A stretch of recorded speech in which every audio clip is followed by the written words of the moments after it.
Halo semuanya, welcome to Teens Online Series. Mari nyanyikan lagu ini bersama, bertepuk tangan bersama. Ku nyanyikan Tuhan, mulia karunia-Nya, diberikannya kepada kita. Ku nyanyikan Tuhan, penuh kemurahan, di dalam kasih-Nya bagi kita. One more time, sing it together. Ku nyanyikan Tuhan, mulia karunia-Nya, diberikannya kepada kita. Kami nyanyikan Kau Tuhan. Ku nyanyikan Tuhan, penuh kemurahan, di dalam kasih-Nya bagi kita. Are you ready?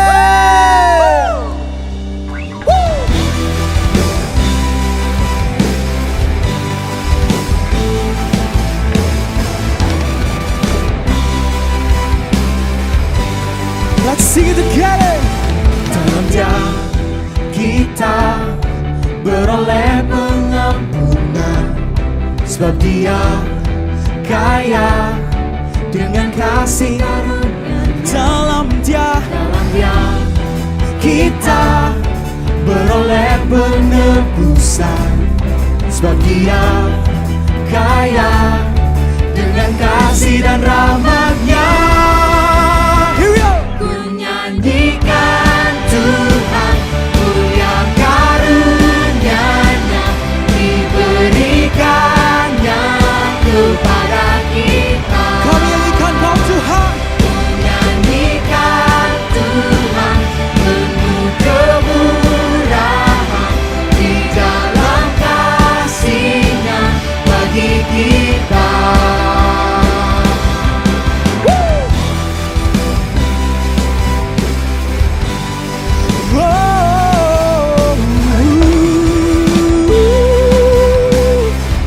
Your faith, sing it together.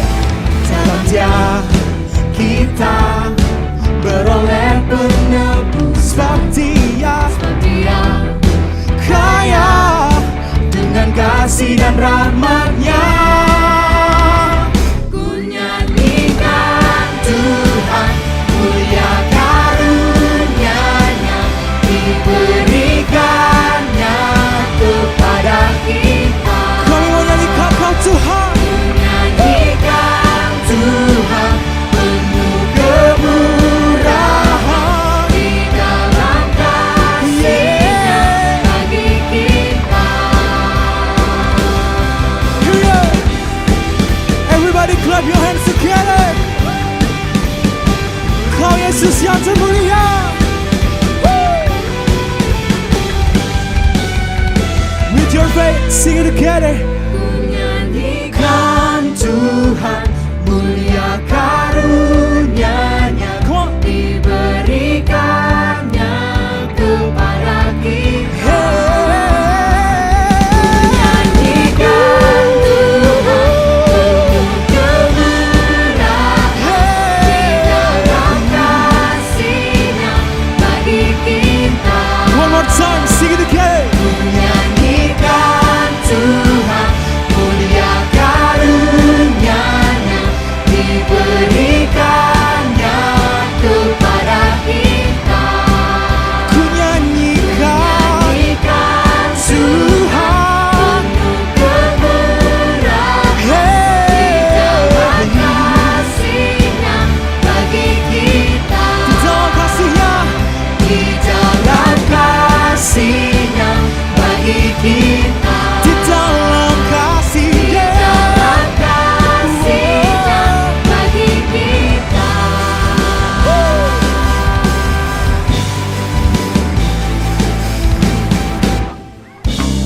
Give a big shower Jesus. Terima kasih Tuhan, terima kasih. Sebentar lagi kami akan melanjutkan acara kami. Siapkan hati kami Tuhan, di dalam nama Yesus. Semua yang percaya sama-sama kita katakan amin. Halo semua, welcome to Teen semoga semuanya dalam keadaan yang sehat ya. Selamat datang buat kalian yang baru atau udah tuning in di Teens Online Service kita. Welcome. Jangan canggung dengan cara kita memuji Tuhan, bernyanyi, bertepuk tangan, atau mendengarkan bahasa yang mungkin asing bagi kalian. Nah, sekarang saya akan menyampaikan beberapa informasi untuk kalian semua. Yang pertama, Teens Online Service kita bisa kalian akses di setiap hari Minggu mulai jam 7 pagi di YouTube Alpha Mega Church. Jadi sekali lagi, Teens Online Service bisa kalian akses di setiap hari Minggu mulai jam 7 pagi di YouTube Alpha Mega Church. Jangan lupa untuk subscribe, like, komen, dan bagikan link ke teman-teman kalian supaya kita semua bisa diberkati bersama-sama. Kemudian, buat teman-teman yang rindu untuk memberikan persembahan, kalian bisa memberikan persembahan melalui transfer ke rekening yang ada di bawah ini. Komsel masih tetap berjalan sesuai dengan jam-jam yang sudah ditentukan di komsel kalian masing-masing, baik via online maupun via offline. Jadi jangan lupa untuk ajak kawan-kawan untuk join dalam komsel online maupun offline. Itu aja informasi yang bisa aku sampaikan. Selanjutnya kita akan melanjutkan ke acara berikutnya. Stay safe, stay healthy, and God bless you all. Halo teman-teman, hari ini kita akan membahas sebuah topik pembahasan yang cukup menarik, yaitu hari ini kita akan membahas tentang dikuasai malas. Nah, aku rasa setiap kita pasti pernah yang mengalami hal ini. Setiap kita pasti pernah yang namanya dikuasai sama malas, kitanya jadi malas-malasan. Enggak, cuma kalian, aku pun juga pernah mengalami hal ini. Nah, menariknya dalam kehidupan kita, kali ini kita ini dihadapkan dalam sebuah pilihan. Kita memilih untuk mau berhenti atau kita mau memilih untuk berjalan. Kita memilih untuk berhenti, bermalas-malasan, membiarkan kemalasan itu menguasai kita, atau kita memilih untuk berjalan, melakukan sesuatu, mengerjakan hal-hal yang produktif, yang berguna untuk membangun diri kita. Selalu ada pilihan dalam kehidupan ini. Makanya ada sebuah kalimat, pilihan selalu bebas, tapi ada konsekuensi yang tidak pernah bebas. Sekali lagi, pilihan selalu bebas, tapi ada konsekuensi yang tidak pernah bebas. Kalian bebas mau memilih untuk berhenti di tengah jalan, atau kalian memilih untuk terus melanjutkan jalan. Pilihan selalu bebas, tapi ingat teman-teman, ada konsekuensi yang harus kalian tanggung, dan konsekuensi itu tidak pernah bebas. Kalian memilih untuk bermalas-malasan, tapi tidak ada yang dibangun dari diri kalian, atau kalian memilih untuk tidak bermalas-malasan, tapi ada sesuatu yang dibangun dari diri kalian. Nah, pilihan kita ini menentukan masa depan kita. Sekali lagi, pilihan kita menentukan masa depan kita. Nah, sadar gak teman-teman, ketika Tuhan menciptakan manusia, Tuhan gak suruh manusia untuk bermalas-malasan loh. Tuhan gak suruh manusia untuk berdiam diri. Yuk kita baca bersama-sama di Kejadian 2, ayatnya yang ke-15. Kita baca bersama-sama, 2, 3. Tuhan Allah mengambil manusia itu dan menempatkannya dalam Taman Eden untuk mengusahakan dan memelihara taman itu. Dikatakan apa dalam ayat ini? Tuhan menempatkan manusia dalam Taman Eden untuk mengusahakan dan memelihara taman. Tuhan nggak suruh manusia berdiam diri, tapi Tuhan suruh manusia ini untuk apa? Mengusahakan dan memelihara taman itu. Nah, seharusnya yang menjadi natur kita sebagai anak-anak Tuhan itu bukan sebagai natur yang bermalas-malasan, tapi seharusnya natur kita adalah natur yaitu mengusahakan segala sesuatu, mengerjakan segala sesuatu yang berguna untuk membangun diri kita.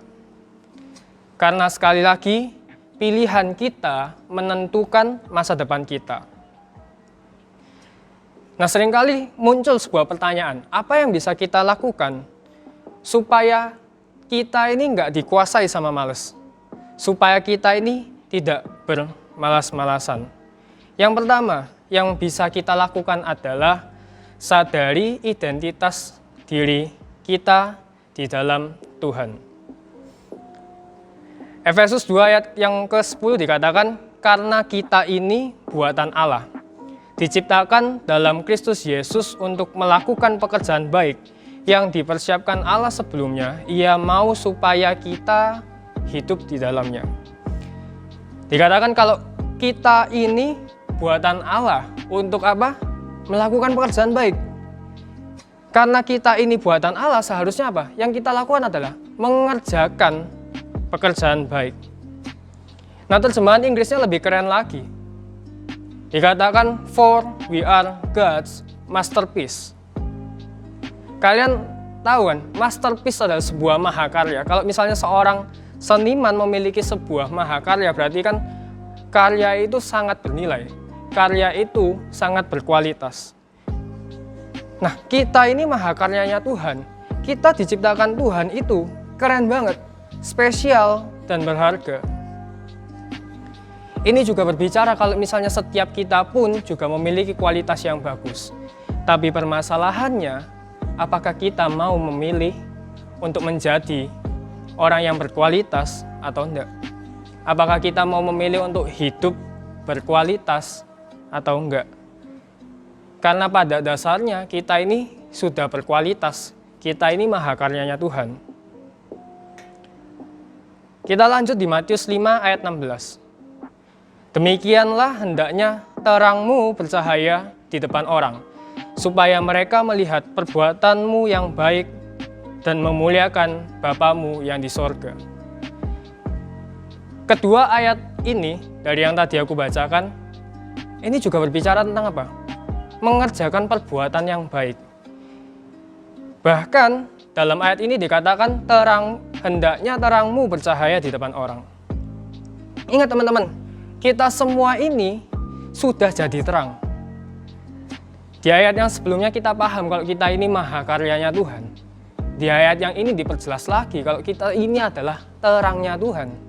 Kita bukan akan jadi terang, tapi kita sudah jadi terang. Nah, permasalahannya adalah apakah terang kita ini bercahaya atau enggak? Dikatakan hendaknya terangmu bercahaya di depan orang. Apakah terang kita ini bercahaya atau enggak? Ibarat seperti lampu. Kita mau jadi lampu yang bercahaya, yang terang banget, atau kita mau jadi lampu yang redup? Kita mau memilih menjadi anak Tuhan yang orang bisa bilang, oh ini loh anak Tuhan. Atau kita memilih jadi orang yang dibilang sama orang lain, anak Tuhan kok gitu. Ingat teman-teman, sama dikatakan anak Tuhan. Yes, karena kita memang semua adalah anak Tuhan. Kita adalah terangnya Tuhan. Tapi permasalahannya adalah apakah kita bercahaya? Sehingga respon yang ditimbulkan berbeda. Sama-sama anak Tuhan, tapi responnya yang pertama bilang, oh ini loh anak Tuhan. Yang respon yang kedua dibilang, anak Tuhan kok gitu. Apalagi kita jadi lampu yang kedap-kedip. Sebentar mati, sebentar nyala. Kadang mati, kadang nyala.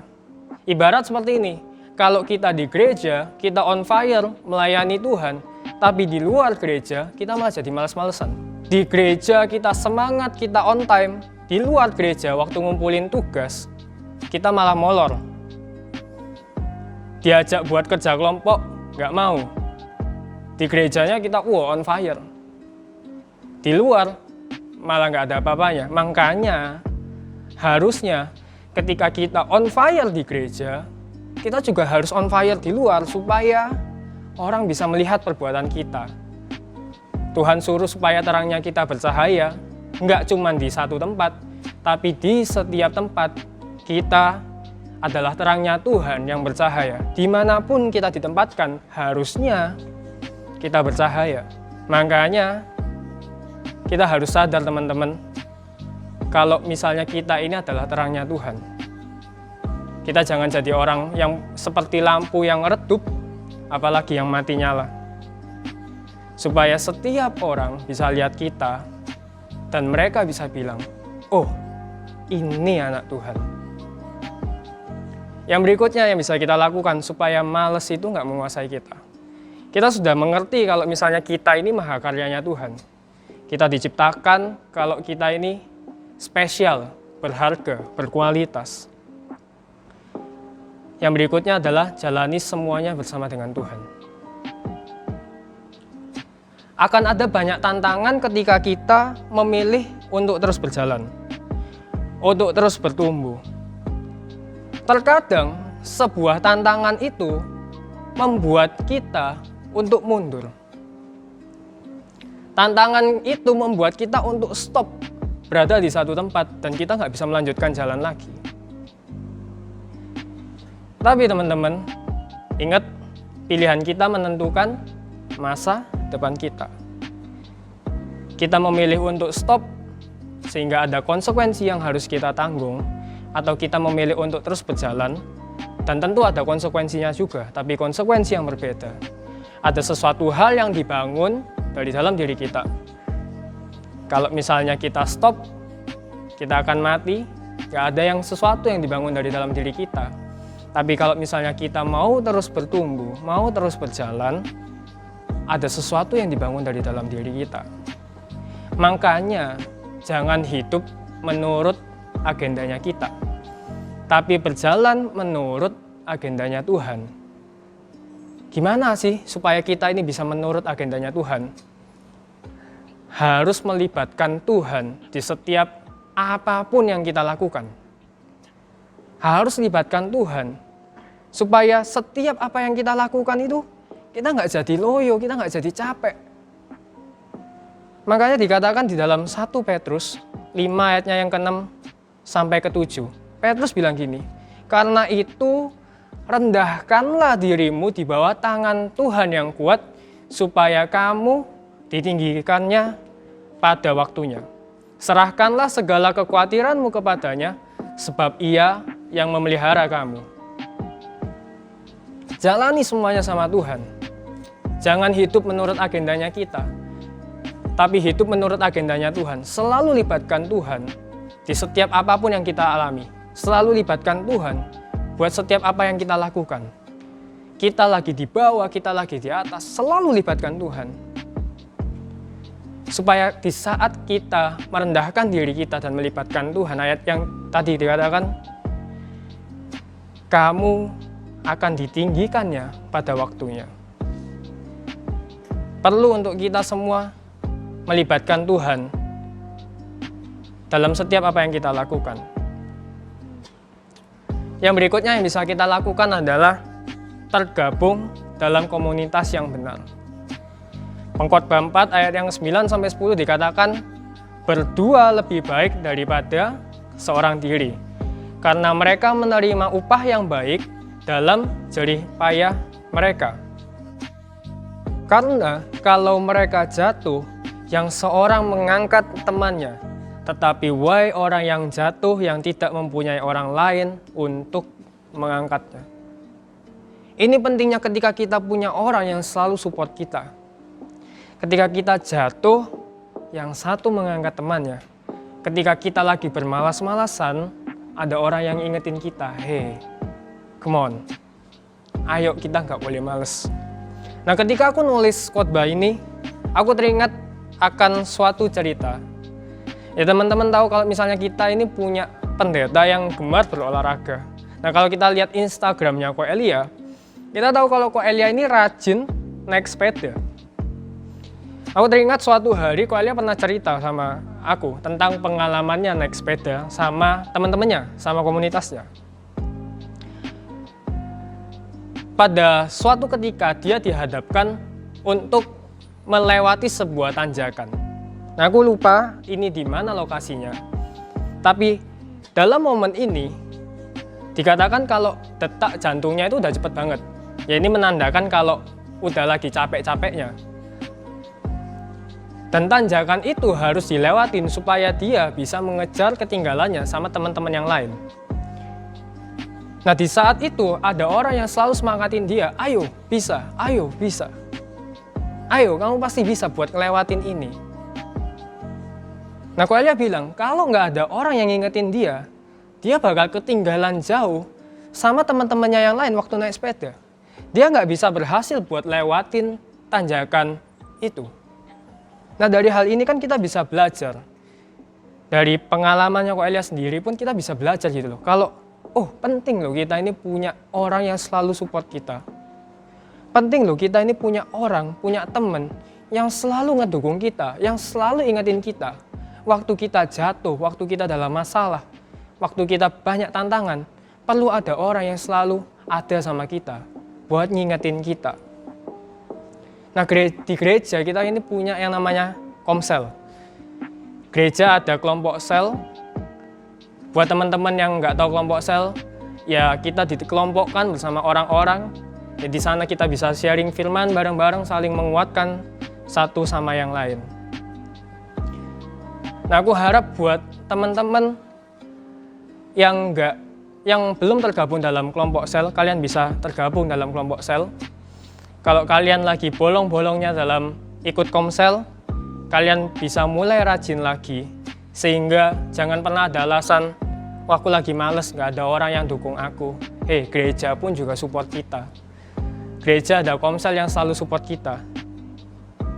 Makanya jangan ada alasan, nggak ada yang bantu aku, nggak ada yang support aku lagi males-malesnya. No, kita saling menguatkan satu sama lain di gereja, terutama dalam kelompok sel.